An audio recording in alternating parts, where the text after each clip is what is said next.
We are joined on the Vin News podcast by Rabbi Marty Katz, the founding executive vice president of Just One Life. Rabbi Katz's amazing work has helped over 19,000 babies be born in Israel over the past 30 years. Just One Life is an amazing organization enabling expecting mothers in financial crisis to bring their pregnancy to fruition, to have their child.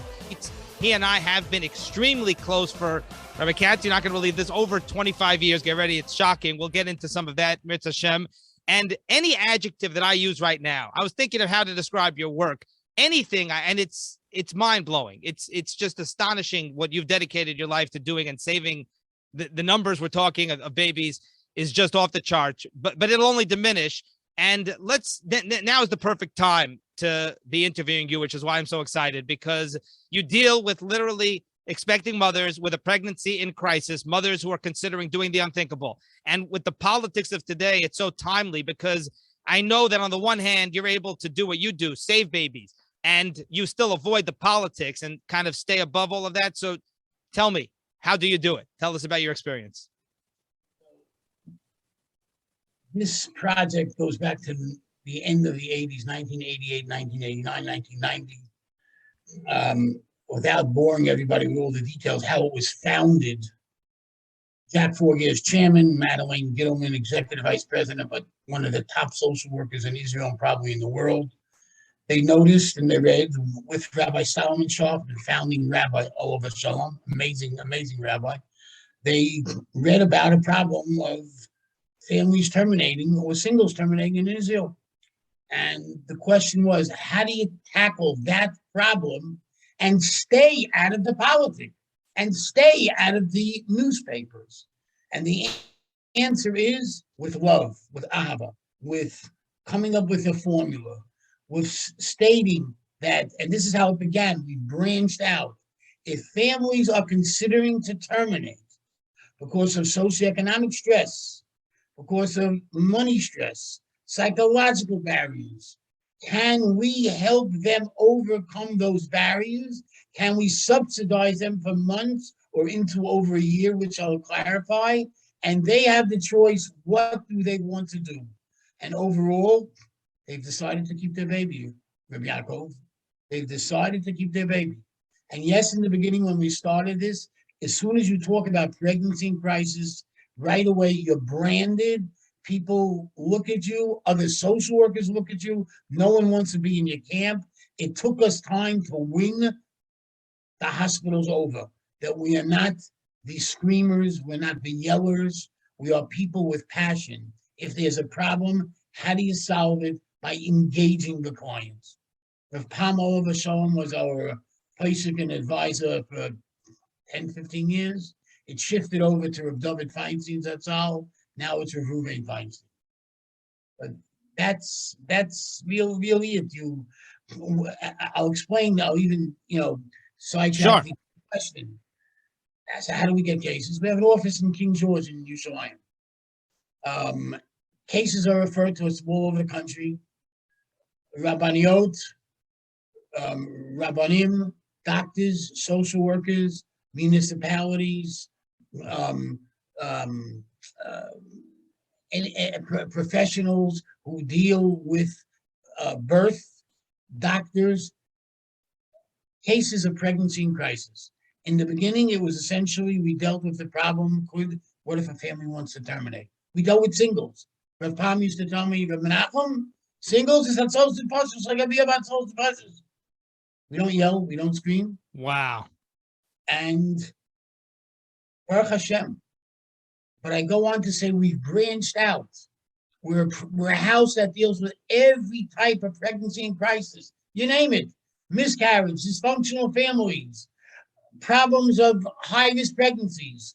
My office, Madeleine Gittleman, who was executive vice president, and my partner, she now is chair lady of the board, along with the American chairman of the board, Jack Forger, co-chair. Chaya Katzin is the director. She has a team of professionals that deal with all sorts of therapies. And results are any kind of pregnancy and crisis case can come to my office. Any case, not just terminate, any case. We're a house that deals with any kind of case. It's just amazing. And yeah, what you're describing is a family. I mean, you're literally describing, and some of the pictures that you've shown me and that I've seen, I mean, really just emphasize that, and you can see it. You see people who are caring, you see mothers who are grateful, and babies who are even more grateful. So, and I do want to hear more about the early days shortly, but getting back to kind of just the day-to-day and what just everything you're describing, I mean, how much of this is mothers that themselves are scared, are resistant? Like you said, you're talking about the most vulnerable situation of a person's life. You just described single mothers. I mean, they're terrified, and whether they're giving the baby up for adoption or not, whether they themselves are not sure, need to be convinced. Like, can you just like walk us through? And the truth is, I do wonder also how many of the babies that are born end up with their birth mother, or how many of them are given up for adoption, and how much is your organization involved? Just a million and one questions that anybody hearing this right now would probably be wondering. This is going to blow your mind. 19,200 plus babies, not one has been given up for adoption, and really, not one has left the natural mother. Okay, we're not an adoption agency. I'm shocked. I never would have. Everybody has that reaction. There's our headline. Okay, everybody has. If they would be thinking of dealing with adoption, they don't want to carry the baby to term. We don't handle it. We would send them to the agency because I want my hands clean. I want them clean. I can't even begin to tell you how many people call me about adoption. My hands are clean. We are an agency that deals with pregnancy crisis, any kind of pregnancy. A woman could be considering to miscarriage. She's ambivalent. She doesn't know what to do. She could wind up in my office. One of the therapists takes care of it.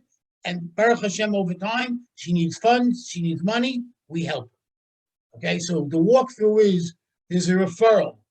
It's not off the street. There is a referral.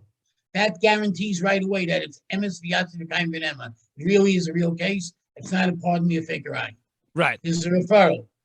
Now, the old days, it went to Madeleine, and she figured out in her team who takes the case. Now it's Chaye Katzin, and based on the need. When people hear that one of our social workers is an expert in drama therapy, imagine pregnancy in crisis, you despair. You don't know what to do. Drama therapy may help her. By the way, most of the cases are not singles. Most of the cases are married. Yes, some rough families. Yes, divorce cases. But we do not specialize in what's called the single mom. It comes our way, it's unreal. I used to visit single moms in the early days in the hospitals. That's how important it is. But it's all referral based. We analyze the situation, and the determinant is made of what money is given monthly, whether it's to buy food, whether it's to buy baby food, whether it's to help pay the rent, whether it's to help with clothes, whether it's just to make sure you have ends to meet. And I'll give you two stories that are unreal in the early days. One, a father had 3 jobs. Their pregnancy in crisis. They had 1 kid, 2 kids. Special formula was needed. I don't mean the problem of formula today, all the problems of finding formula was needed. We invested $300-400. This is unreal. It's going to blow your mind. To have this man, this father, this Abba, trained so that he can add a 4th job, like for an hour and a half a day, picking up the garbage in several parks. Wow. Okay? Wow. The man felt amazing because he wasn't just, pardon me, a schnurrer. He had an extra piece of parnasa that we created. Okay? Next. Wow. I know I'm on the air, so I have to say this case a little delicately. Early days, a couple were living together. She got pregnant. And the families, Mishneh HaTzadim, her parents and his parents felt she should do the unthinkable. They did not want to do the unthinkable. They were referred to us by a social service agency. We funded them. We helped them. I think we even got somebody a job there. And I told you they were living with each other. We married them. Wow. And I can tell you they look at this yarmulke a little better. The kids are already 31, 32 years old. I've seen a lot. I've really seen a lot. The famous quadruplet story. Did I tell that yet? So I was going to ask you about that. You sent me this video, and this woman, she mentioned your name specifically, this lady in Yerushalayim, and she is so incredibly grateful And that's all I know. So please, I'd love to hear the more details. Most of our mothers are private and they don't really go public. There's a sense of privacy. Yael Mizrahi, a Haredi woman, Harnof, 7 children, 24 years ago, found out she was expecting quadruplets. Some of the doctors in the hospital analyzed the data and said you should terminate 2 of them. It's called fetal reduce, and the other 2 live no problem. So she turned to them and said, Eza, Aleph Bet Gimel Daled, Eza Lifchor, La'asot et Masha Temomim. Who do I pick? Wow. Kodesh Baruch Hu's chesed is we got involved. We were sent. Chairman Jack Forges, Madeleine Gittleman, doctor from Beersheba, one of our founders, Dr. Shimon Glick. I was around. We saw no reason for it. The 4 babies, quadruplets, are 24 years old. I went a month before their bar mitzvah to give them brachas, or brachot in their case. That's the Habarah. 2 years ago and 2 weeks before COVID, 2 years ago, 3 weeks before the height of COVID, my wife Yaf and I went to Israel for several reasons. One, to see these quadruplets and to give a bracha. One was in national service, one was in Koel, one was working in some business. But what was the bracha? One of them was going to get married.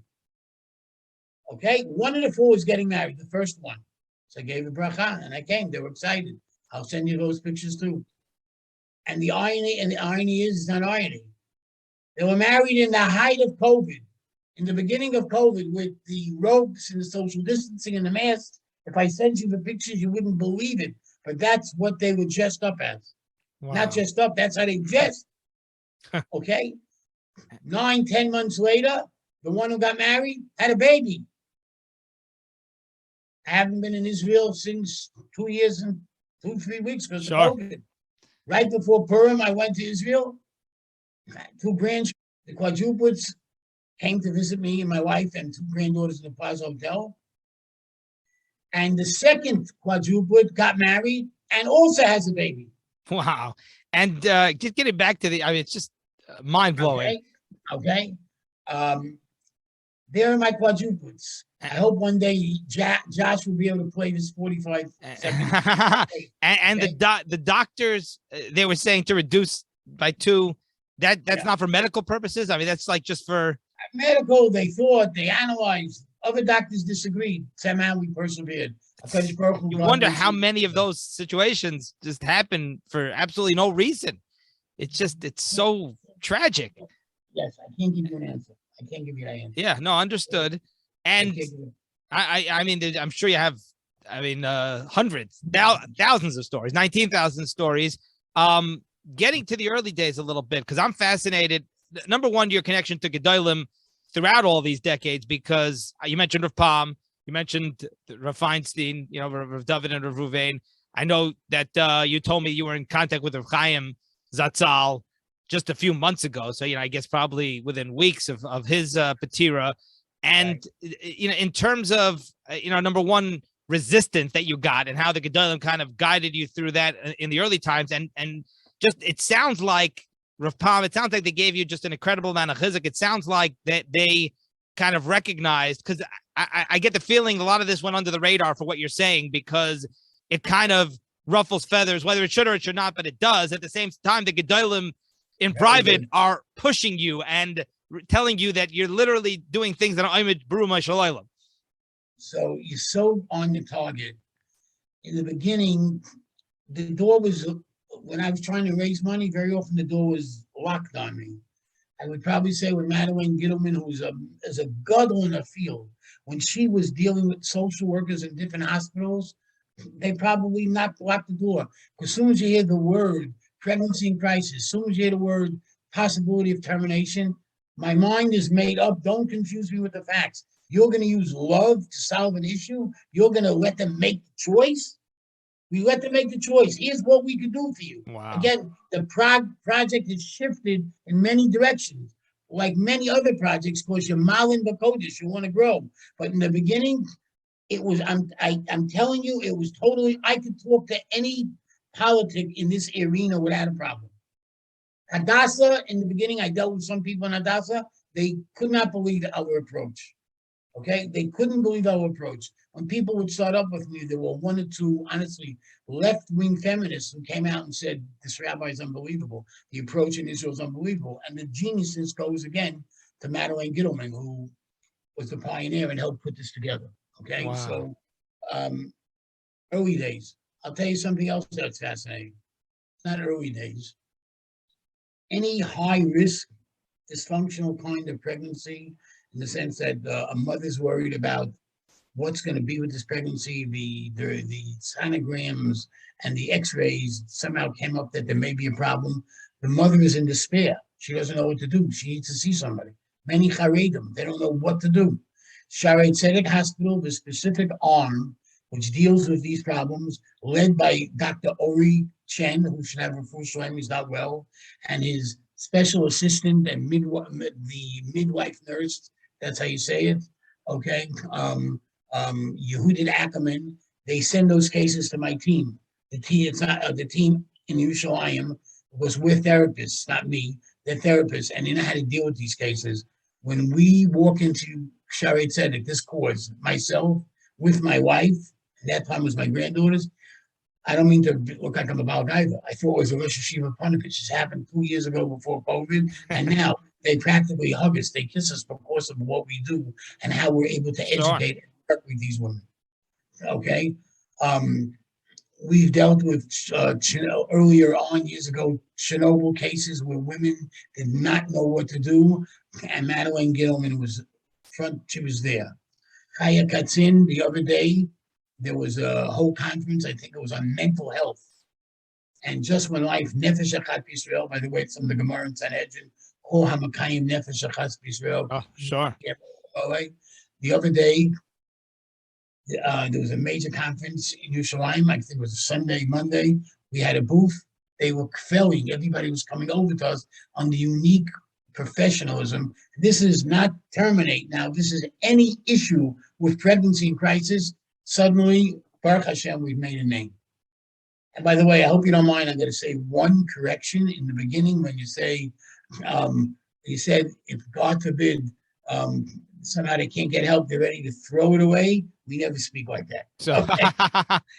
No, I'm happy you made the mistake, because at the end, I'm going to give a mini Dvar Torah and you're going to appreciate it. It's around that, okay? Perfect. That's okay, but this is who we are. We speak to everybody, every kind of a Jew, and gives me a lot of nachas and a lot of sipuk nefesh at the end of the day. Oh, it's just it's unthinkable. I mean, it's immeasurable. Like I said, any adjective that I could possibly think of only takes away, because 19,000 babies that would not exist now they're alive and have children and let's not say would not. I can't say would not exist, because again, it's pregnancy crisis, there's ambivalence. Right. Yeah. Okay. 90,200 babies in danger. Families. But I have, we say we empower the mother. We raise her dignity that she doesn't feel low. So because of our work, we're empowering these mothers to have dignity, and we've been able to. I use the expression, yes, we've saved babies, we've saved families, we've impacted families, and we've impacted the world. Now, I wanted to ask you, because while this is obviously your life's work, there are many other endeavors that you're involved in on a voluntary basis, things that I know about, but also as an advisor and as a consultant to other nonprofits. I mean, this is your expertise and something that I've seen you personally. You're masterful at it, if I may say so. So tell us a little bit, at least, about other organizations and causes that you have helped and that you have worked with. Okay, before I do that, just know, for everybody who wants to contribute, you can go to the website, www.justonelife.org. And every time we come up with $1,800, is a click, you can donate, whatever you want to give is fine. Okay, the phone number is there. We're going to be even putting my cell numbers there. There's an email address, info@justonelife.org. Feel free to, do whatever you want in terms of contacting me. It's me and my secretary. It's really a boutique shop. Also, starting Sunday which happens to be the day of Yom Yerushalayim, for a week, there are about 25 organizations that are having a major campaign under the banner of Cause Match in the spirit of Jerusalem 55. 55 years ago, Jerusalem was captured during the Six-Day War. We are having a campaign.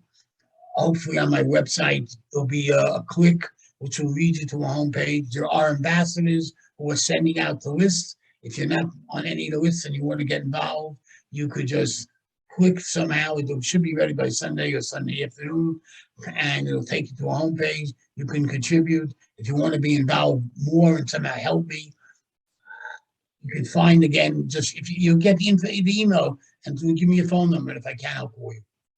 As to what else I do, some of the nonprofits I've helped out is my closest friend in life is Rabbi Ephraim Buchwald. Go back over 50 years. So he's National Jewish Outreach Program, which is probably one of the pioneers of Kiruv before all these Kiruv programs. So I've done advisory work for him. All right. The truth is, in many areas, I don't make a move without him. He doesn't without me. His go-to in terms of psak is with David Cohen, was his gesund. Harazaisim, the International Committee for Harazaisim, who's the Kedusha of Harazaisim. I'm not involved on the Dvarim. I'm not involved in the Chevra Kedusha. I'm involved in the security, because know one thing about Harazaisim. Harazaisim is the irony, is a buffer that with all the mess-ups, what the Arabs are doing to the graves, we're building a visitor center. We just had a whole group visit Israel, assigning the government backing, delivering over $1 million, thanks to Menachem Lubinsky, Abe Lubinsky, and led in terms of fundraising by Dovi Fishoff, okay? From the very interesting. Family, okay? And there's going to be, and this is security. But know one thing, if this security center goes up and we're able to secure Harazaisim, the buffer is that the Arabs can't come in. It secures such a part of Israel. Right. Okay. Such a crucial area. Malcolm Holine, one of the founders of Just One Life, and a friend of mine, often says this. Well, I add this piece. You know what it means? The Niftarim are protecting the Chayim. Okay? By securing that. Anybody never was aware of that. It's fascinating. And neither was I. Rav Usher Weiss is very big in talking about the chashivas and the kedusha and everything else. Emphasis after the kotel is Harazaisim. That's a second project. There's a project which you're very familiar with, and it's thanks to you, really, Emet. Yeah. Which deals with Kiruv in the Bukharian community. They do fabulous great work. Organization. Rabbi Akiva Rutenberg is a unbelievable persona. For 2.5 years, I've guided with somebody else by the name of Noah Haller. We've guided them. They do fascinating work. Those are, I guess, three. My other one, which I'm really involved in, is part and parcel. One of my closest friends is a Pesach learner, who's Eretz HaKodesh, who deals with different Gedolim, especially Gesher Edelstein and Older Shalom of Chaim. And that is to penetrate and deal with all the problems of the left. To deal with Zionism in a different way, and how now the Zionism is very in favor of many of the projects that exist in Israel, and it really deals with all the issues with the left, whether it's the Kotel and other things, and a lot of, you'd be surprised, the Sochnut, Bushy Herzog, the president, you'd be surprised who's in the camp and working with Pesach. It would take me hours to explain it, but it's unreal. It's a passion of mine. And we're really making dents. Last round of voting for the World Zionist Organization and that area under Pesach's banner, there were 20,000 Jews that he put together for this Eretz HaKodesh. You have the other Mizrahi and of course Shas, etc. The goal is in the next 4 years, can we get 100,000? We'll make a dent in how distribution of funds go, that it could go in Israel for certain places that are very important. Right. Those are that's examples. a very big deal. Yeah. If you go back really many years ago, I was a pillar in a certain base measures that I get nachas over, and that was Shar Yosef. Okay. I did some consulting work for them. There's a whole story how before they went up to get their dedication for the building. There was an executive vice president who brought me in, Herschel Weiner, and then there was from Naftali Yeager and Rev Of Halpern. Halpern, yeah. We sat in the car for hours, and I actually helped devise the strategy. I'm not embarrassed to tell you, most people don't know that, but every time Rav Yeager sees me, he says, you should chef nachos. The legendary Shayashiv. And he says, you should chef nachos, because I remember when we spoke about this, but not to it wasn't something I really had the need to really talk about. I have no problems talking about it now. If you read about it anywhere, you're not going to even see that I was really involved, but that's okay. It's fine. HaKadosh Baruch Hu knows. I think there are other areas in Autism Center. It's an amazing resume. I've trained some people in the field. I'm not so active as some of these other consultants. I'm dealing now with something with Chazak, which does amazing work in Queens. Rav Yaniv Meirav. I've met with him several times. Certain moves he makes, he always talks to me. He's a very good guy, a very good Rav. And they're dealing with public school kids and pulling how to pull them out of public school kids and deal with yeshivas. And they're terrific. They're terrific. Yeah, also. phenomenal work. Okay, can we hear? I'm very eager and excited to hear your Dvar Torah. Okay. I'm going to give you, and less is more. I mean, you've heard enough. So, first of all, please get involved in Just One Life, people. Call me, you'll get my cell number. Okay. Click on get involved in the campaign. If you're another organization and you need help, advise me. The first act of business is chesed. You get to me and I'll talk to you. We don't charge always. It's a different method than others. I like to understand what the situation is. Okay. My Shabbos is very unique, as my children will tell you. I go to Hashkama for Shachris. I go to Rav Noach Isaac Obaum for the Zayin Gesund for Shchumas Shia. Then I wind up usually by Avis Yisrael, by Rav Herschel Welch, and Kriyas Torah Musa. So I'm on roller skates. And there are no words. There's something special about Obaum in his delivery and my relationship with Rav Obaum and my wife and myself, the relationship with the Obaums. So once he spoke about, it was Rav Sorotsky, there were 2 or 3 Rav Chashav Gedolim. It said the following. When it comes to talking about Pesach, I don't have the psukim in front of me, so forgive me. First talks about the Erev Tochu, you got to eat.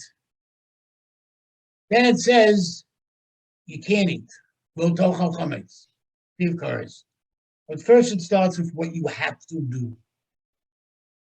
Shabbos starts with Zachor Shama Shabbos. Then the later word, it's Zachor Shamor, what you shouldn't do. Zuk Rav Obaum in the name of several Gedolim. Zuk Rav Obaum says. Because, and you'll see the parallel and the analog for Just One Life, and probably anything I try to do. Life and Yiddishkeit is positive. You have to start with the positive. When you educate children, it's the positive. When you start doing and fulfilling mitzvahs, it's the positive. If you start with the positive, then you can do the negative. If you first start about the beauty of Shabbos, then you can say, Burcha, you can't turn the lights on. Then you can talk about the Lamed Het Malachos. Then you can say you can't get in your car. Then you can say you can't start plowing. You can't start doing borer. But first start about the beauty. Pesach, start about the beauty. Where's matzah? What it did for us. Just One Life, if you want a parallel, it's clear. We start with the Avon. There's a pregnancy in crisis. What's the problem? You're right, there's a problem. How can we help? Not dogmatic. You shouldn't, it's wrong, you're guilty. No, start with the positive. We should be zocher, because we need it with so many tzaras. As we go to Composer Torah, the Eibishter is, HaKadosh Baruch Hu is. We should, as we come to Composer Torah, realize the principal piece of our learning is the dagesh on the chiyuvit, on the positive, and then if we have to talk about the negative, what we can't do, etc., we get there. But we should appreciate what it does to our essence and our beauty, v'nomar amen. Wow, amen. Beautiful, beautiful. I mean, that is powerful, and it's so true, and it's such a valuable lesson for any parent, for any Rebbe, for any teacher. It's so clear, so basic, but living it the way you do, and constantly, there's a lot of, sadly, a lot of negativity in the. I heard once that children before the age of 5, they hear the word no something like 75 or 80% ratio compared to hearing the word yes, because they're putting things in their mouth they shouldn't be putting in. They're touching, outlets. But that is so amazing, so inspiring on every level. All right, well, I guess we will end it on that very, very positive note. And Rabbi Marty Katz, as I said, founding executive vice president of Just One Life, and that is only the tip of the iceberg. This has been amazing. What a treat. What a fascinating, fascinating story and interview. And look forward, Mr. Shem, doing this again. I certainly do. And Hatzlacha. I hope you allow this part to be seen. Ladies and gentlemen, you're listening to a very special Yid, a very special Ben Torah. We should have a good Kabbalah Torah and a good Shabbos as it comes up. Thank you. Thank you. Same Chei Lamar, Rabbi Marty Katz of Just One Life. Okay, wow.